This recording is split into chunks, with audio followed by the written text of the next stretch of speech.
their head coach, Jeremy Colliton. Now, I know we're still very much so in overreaction season, but the Chicago Blackhawks, I think, are in some real trouble if they don't turn things around soon, if they don't make a change soon. As of today, the Chicago Blackhawks are one of two NHL teams still without a win, the other team being the Arizona Coyotes. That's not necessarily the company the Chicago Blackhawks want to be in. They've been getting booed off home ice. They actually set an NHL record now for the longest start to a season without having a lead. They haven't had a single lead in any of their 6 games yet. It's really bad. I will reiterate, it's still very, very early, but the Chicago Blackhawks have dug themselves a pretty deep hole already. Let's go over their stats to start the season, talk about the reasons as to why they've been so bad. Obviously, again, they have a 0-5-1 record, which is 8th in the Central. The Coyotes have the same amount of points, but they have a game in hand, so as of today, the Hawks are the worst team in the league. So far, the Blackhawks have been averaging just 2 goals for per game and 4.50 goals against per game, which is the second worst in the entire league. Any guesses on the only team worse than them in that category?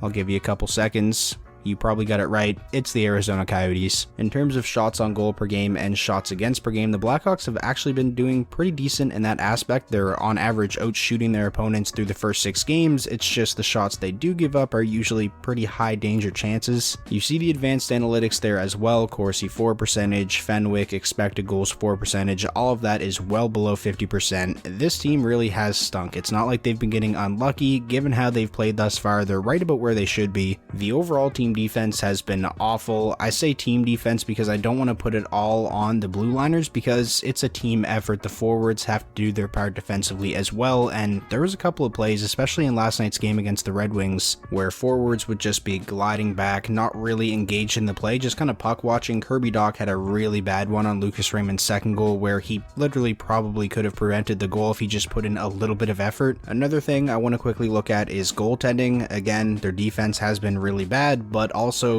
they're not getting any saves at all, really. Marc-Andre Fleury has been awful, 0-4, a 5.75 goals against average, an .839 save percentage, a negative 8.79 goals saved above expected. Going from playing behind such a great defense in Vegas to now playing behind this defense in Chicago, it's been pretty tough for Fleury. He's having a very difficult adjustment period. Kevin Lankinen in his few games has been better than Fleury, but still not great. There's really just nothing clicking right now for the Blackhawks. Everything that could have gone wrong to start the season, it seems like it has. Something's got to give here, something has to change, or the Blackhawks are just going to dig themselves into too deep of a hole to get out of. So what type of things could the Blackhawks change? I'm not really sure if we're going to see a big trade or anything like that. Well, actually, I take that back. I still think there's a pretty good chance we could see a Dylan Strome trade sometime within the next couple of weeks, but we kind of expected that before the season started anyways, when Strome didn't make the opening night lineup. Aside from a trade though, the most obvious thing seems like a coaching change. Jeremy Colliton has fallen out of favor with, it seems like, pretty much every Blackhawks fan that I know or that I follow on Twitter at least. When Colliton was introduced earlier in the season, one of their first couple games at the United Center, the crowd actually booed him, and that was just at the start of a game, at the start of the season. Going back to the effort thing I mentioned with Kirby Dach on the back check, forwards not really buying in defensively, lapses out front of the net, stuff like that, I feel like that's kind of a coaching thing. It just doesn't seem like these players want to give it their all for this coach. Last night late in the Red Wings versus Blackhawks game when the Hawks were down 6-3, I believe it was when they were going on the 5-on-3 power play, they called a timeout and Jeremy Colliton just gave the whiteboard to the players. They drew up a play and then gave it back to him and went out on the ice, and that was going around on Twitter a lot last night. A lot of people were saying it seems like Jeremy Colliton has kind of just given up. A lot of people got the impression from that as the coach basically just saying, here, you guys figure it out yourselves. So I definitely think Colliton is on the hot seat. I mean, how could he not be right now? But another person that I don't think should be let off the hook at all, and that should be getting a lot of criticism, is Stan Bowman, the general manager. He's the one that hired Jeremy Colliton in the first place. The early returns on his big investment, Seth Jones, have been completely awful. Seth Jones is really struggling. Last night, he actually had the worst single game performance of the season, going by game score. In Seth Jones' defense, though, he is still going through that adjustment period of being on a new team, but then also, it's not like he was good last season. He was very poor last last season too. And one other thing that I think is worth noting, actually, last night after the game, Seth Jones said 100% this team has faith in Jeremy, who is obviously the coach. There's only so much a coach can do. This isn't a coaching problem, it's a locker room thing. I'm really interested to see what happens here. The upcoming schedule for the Blackhawks does not get any easier either. They have the Leafs next, and then it's Carolina and St. Louis. And you have to think, if they go winless through those 3 games and are, what would they be at that point, 0-8-1, there would have to be a coaching change, and I honestly think it's probably time for a GM change as well. It's going to be real interesting following this team for the next couple of weeks. Can they respond? Can they dig themselves out of this hole and get their season back on track? Any Blackhawks fans watching this video, I'm really interested to hear what you guys think, so be sure to let me know your thoughts down below in the comment section. Do you think there needs to be a coaching change? Maybe one of the core pieces moved out, something like that. That is going to wrap up today's video though, going over the Chicago Blackhawks and their terrible start to the season. If you guys did enjoy, please be sure to leave the video a like. That's the best way to show your support. And also be sure to get down there in the comment section down below. Give me some video ideas, anything you guys want to hear me talk about over the next couple of days.